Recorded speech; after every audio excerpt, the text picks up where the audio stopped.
Simon & Schuster Audio presents Twilight's Child, Book 3 of the Cutler series, by V.C. Andrews. Read by Carolyn Hewitt. Part 1. The Battle for Christie. The Virginia countryside flew by as Jimmy and I drove toward Saddle Creek, a suburb of Richmond. My heart was pounding in anticipation, because the road signs announced that we were drawing closer and closer to our destination.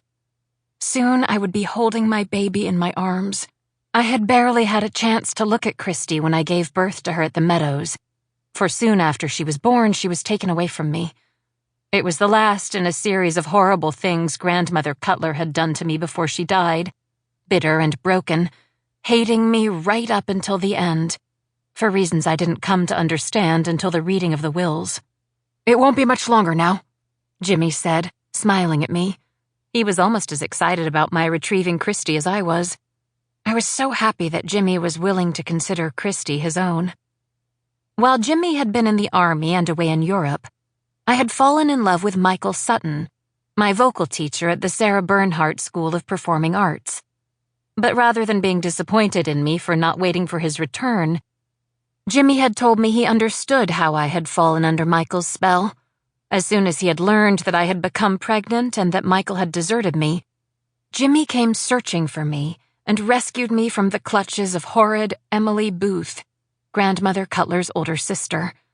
He was truly my hero, whisking me out of that strange plantation house where I had been sent to have my baby in secret. Jimmy arrived shortly after Christie had been born, and when we found out what Grandmother Cutler had arranged, the immediate giving away of my child, we both vowed that we wouldn't rest until I had her back in my arms again. But joyful anticipation wasn't the only thing that made my heart pitter-patter so fast it made me dizzy. I couldn't help but be overwhelmed by the quick sequence of events that had literally changed my life and determined my future. 2 wills had been read after Grandmother Cutler's death, hers, and a secret letter and will left by the man I had once thought to be my grandfather and now knew had been my father.